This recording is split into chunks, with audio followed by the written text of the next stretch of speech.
Hello teacher friends! My name is Ryan and I have been an English teacher on iTalki since January 2020. Over the first 12 months of being on iTalki, I have taught over 150 students and 1,000 classes. So to celebrate Class 1000, I want to give you as many tips as I can to help you be the best teacher that you can be. The first thing you need to think about when you're getting started on iTalki is what kind of teacher you are and what you want. I had already kind of dabbled with other teaching platforms such as VIP Kid and English 123, and I found that it just wasn't for me. I wanted a little bit more freedom, a little bit more liberty, and that's really what got me to go towards iTalki. I love the freelance culture, I love the individualism, and besides, it's a great way to make money and to meet people from around the world. So another thing that you need to be aware of while getting started on iTalki is the way that you brand yourself. Put some thought into your video. At the same time, don't put too much thought or too much effort into it. I see some teachers try a little bit too hard, and I am a student on iTalki, and I'll speak in other videos about why I rebook classes with different teachers. But just to keep things short, I think that we don't need to have some sort of Oscar-winning motion picture in order to attract students. I think it's to be concise, to be professional, to be fun if that's the clientele you're trying to attract, and to definitely be honest, right? So for me, I started off with just putting a few different types of lessons. I set my price at really cheap. This is really important when you get started on iTalki. If you're in it for the long run, keep your prices low for the first couple of weeks, and the lesson requests will come flooding in. Also, open up that calendar. Give as much availability as possible. I know this depends if you're looking for a part-time or full-time, but if you really want to maximize the amount of classes that you get, you have to have availability, or at least that's the way it is from my experience. The next thing, when you're getting started, consecrate a kick-ass trial lesson. Make sure that you have a great trial lesson that would just keep people coming back. Again, don't put too much thought into it. This is all about a balance. So think about what other students would want if they're taking a class with you. Try to tailor it for maybe 3 different levels. So think about a trial lesson for a beginner student, intermediate, advanced.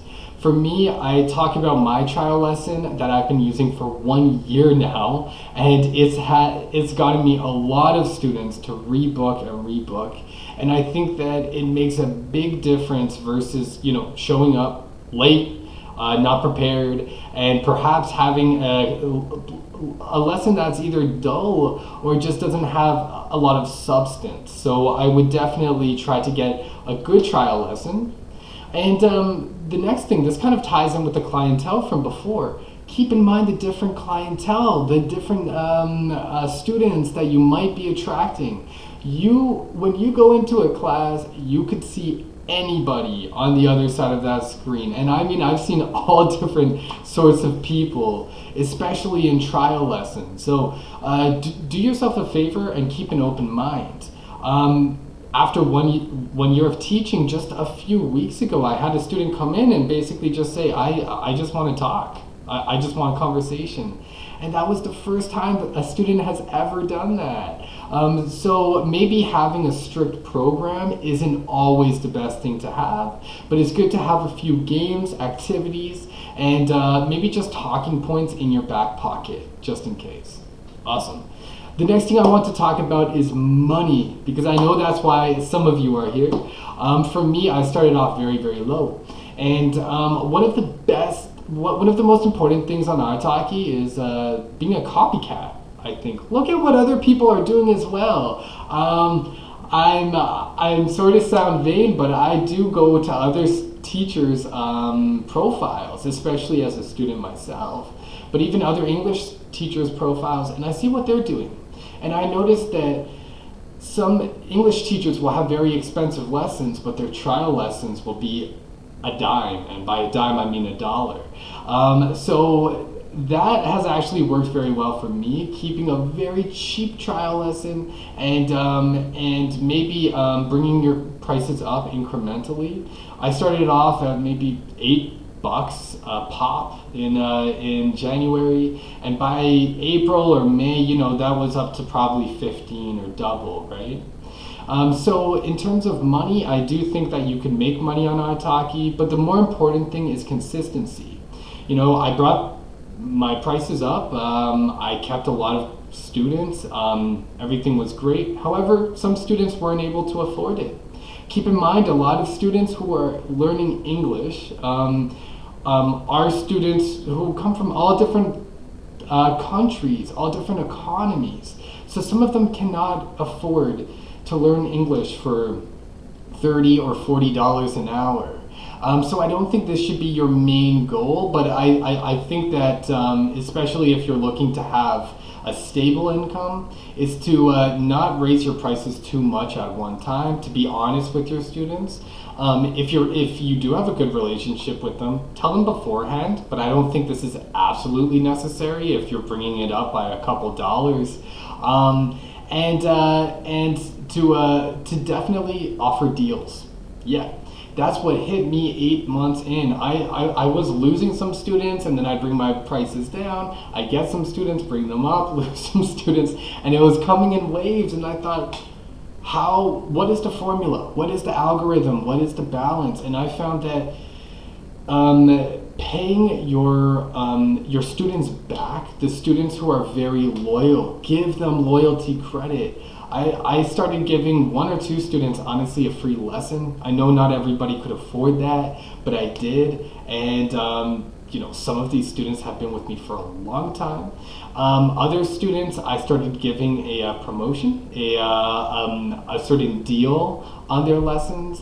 And I know you're not making as much bang for your buck, but at the same time, overall, the net price, if they're purchasing 3 classes per week instead of 1 class per week, and the 1 class is more expensive, but the 3 add up to more. So if you have time, it depends on your personal situation, I would definitely bring that up. But again, I'm preaching more towards teachers who have the time and who really want to make it go at iTalki, especially during this pandemic. All right. The next thing I want to talk about are things to be aware of. Okay, so let's take money for an example. I set this package on my profile for different costs, for promotions, for deals, for students who have taken 20 or more classes, and suddenly every student tried to take those, even the students who have only taken 1 class, right? And due to that, I had to take this package down because it's not really fair that a student who took 1 class gets the same package as one that took 20. So I kind of just give my students deals on a student-to-student basis, under the table, I guess we could say. Of course, everything goes through iTalki though. So that's one thing to keep in mind, that if you have different prices on your platform, make sure that the students are aware of what they mean. This is another thing that helped me gain more students, gain more attraction, and also gain more money. I have IELTS preparation lessons on there, so if you are familiar with IELTS, if you have helped students prepare for it, or TOEIC or TOEFL or any of those examinations, definitely get in there and throw it on your profile. I have general English on there as well, so that's a different price, and then I have conversational English. So I find that this was a really good way to kind of diversify, to look like I have, not to look like I have, to have a variety of different classes. And this also tied in with professional development, which I'll talk about after. Another thing to be aware of, I suppose, are unrealistic students. And this kind of ties in with you not being an unrealistic teacher. I've had students come in and say, like, how soon could I be fluent? How soon could I improve, like big time? And they throw a bunch of money at you, book a lot of lessons. but they're not doing things on their own time. They are not doing homework. So we'll talk about homework a little bit after as well, but make sure that you, to the best of your ability, counsel and guide your students in an appropriate and a mature way. So instead of just trying to get telling them what they want to hear, it's better for you to be realistic with them, because that will really help you to form a relationship in the long term. Beware of scammers. There have been scammers on iTalki. I think this has changed. I think it's better now, and I think there's less scammers with teachers who charge more money, I think, as well, or who have been teaching for a longer amount of time. But I have had students message me, tell me, I want to take 7 classes a week. I want all of them to be your most expensive classes. Just give me your credit card details. It's like, are you kidding me? But yeah, you will see that on iTalki, or you might see that on iTalki. That's happened to me maybe 5 to 10 times. Another thing to be wary of is children, and this kind of goes hand in hand with parents.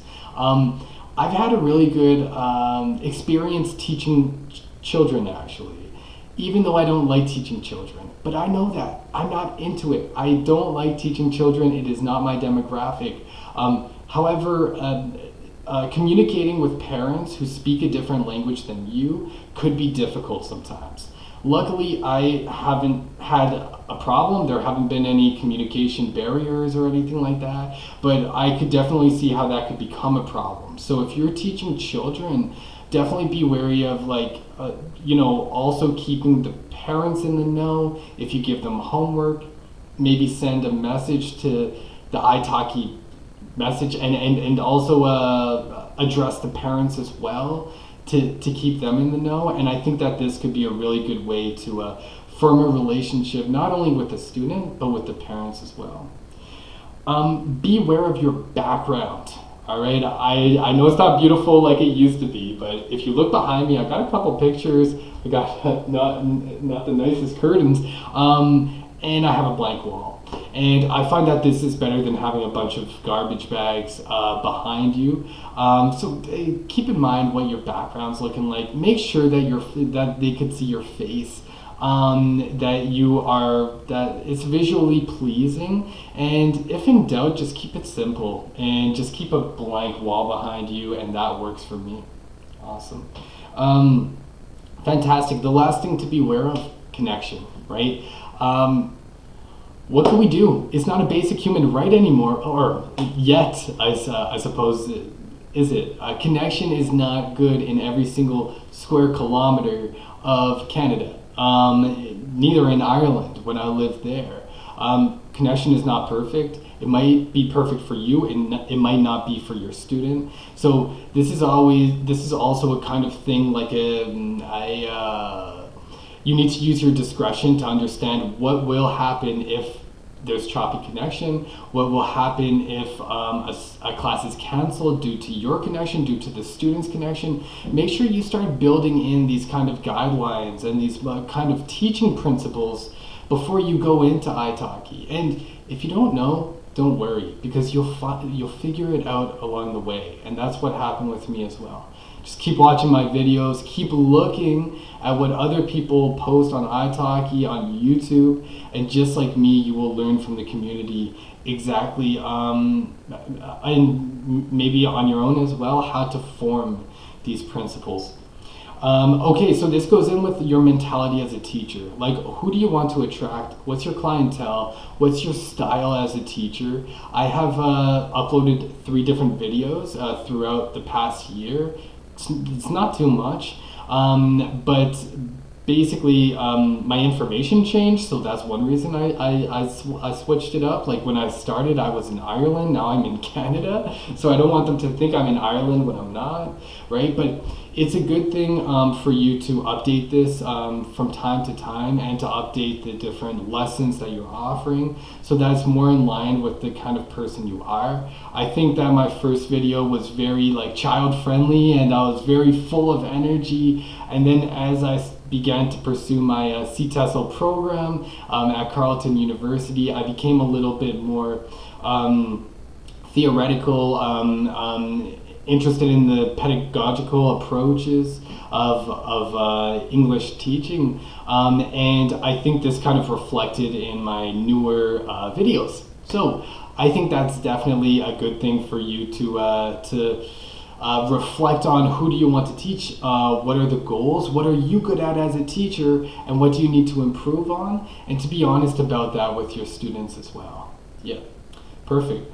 The next thing I want to talk about is how you keep students. How do we keep students? How do they come back? Well, one thing, I told you, a kick-ass trial lesson. That's the best way to have them come back.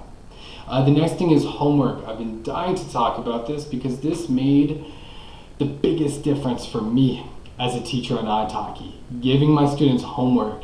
It came to me like just a light bulb. Like, duh, I have to give them homework. That's like, we can't do everything in class. You can't get buff in the gym. You need to eat well, and it's the same with learning a language.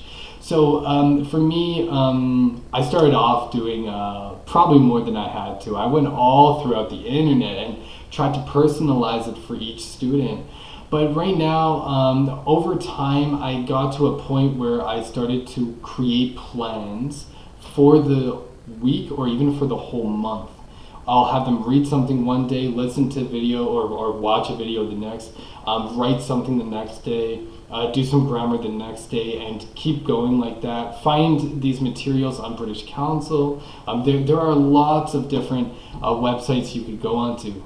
And the idea is that they might not be perfectly crafted for this specific student, like nothing is, but at least it could lead them to the right place. So maybe if they go to British Council, they'll see, oh, I also need to work on past progressive or something like that. I also need to work on the passive voice. And this will kind of just give them a source of information through which, or through which they could improve their English and go and accumulate their own resources. And that goes to the next point. Allow your students to create their own study plan as well. Give them, you are, it sounds bad saying you're not their coach because you're their teacher, and a lot of students are used to this, but iTalki is a little bit more of a lax platform for quite a few teachers, not all, but quite a few. So my mentality is not to hold my students' hands. I also want them to develop their own strategies, their own philosophy, and their own goals, right? So allow them to have a say in what the topics are. I've given all of my students this option. Not one has taken me up on it. I have chosen all of the topics, and I'm happy about that, but at least they know they have the option. Show them that you are interested. Show them that they could teach you something. Yeah. You could also be the student in this class, and that will make them more confident with their English because they know that there's something valuable that is coming from their side of the conversation. Remember things about them. I could tell you stuff about my students who I had when I first started and who never even rebooked a class. If you could remember just little pieces of information, any piece you can, then that will really help the student to understand that you care about them. 4 skills. Test their speaking, listening, reading, writing, and grammar, if you want to call it a 5th skill. Definitely make sure that you are trying to target each skill to make sure that they are benefiting to the best of their ability from these classes. For sure. And as I said before, establish your guidelines. Like, let the student know ahead of time, these are what my classes are like. This is what I try to do. I am this kind of teacher. Don't mislead them. If anything, there are plenty of fish in the sea. There are many other teachers. Don't look at a student like they are your end all and be all, or be all and end all. Give yourself the luxury of looking at this as just any other instance of professional development. So this might not be a student for the next 100 lessons, but it could definitely be something that improves to yourself as a teacher. Okay, I think that's enough for the first 1,000 lessons. I will see you very shortly when I post my video on the first 1,500 lessons, and I will talk about my own testimonial as a student on iTalki. I hope you found this helpful. If you did, please visit my website, my blog, and also subscribe and comment below if you have any questions. I'm Ryan. Keep smiling.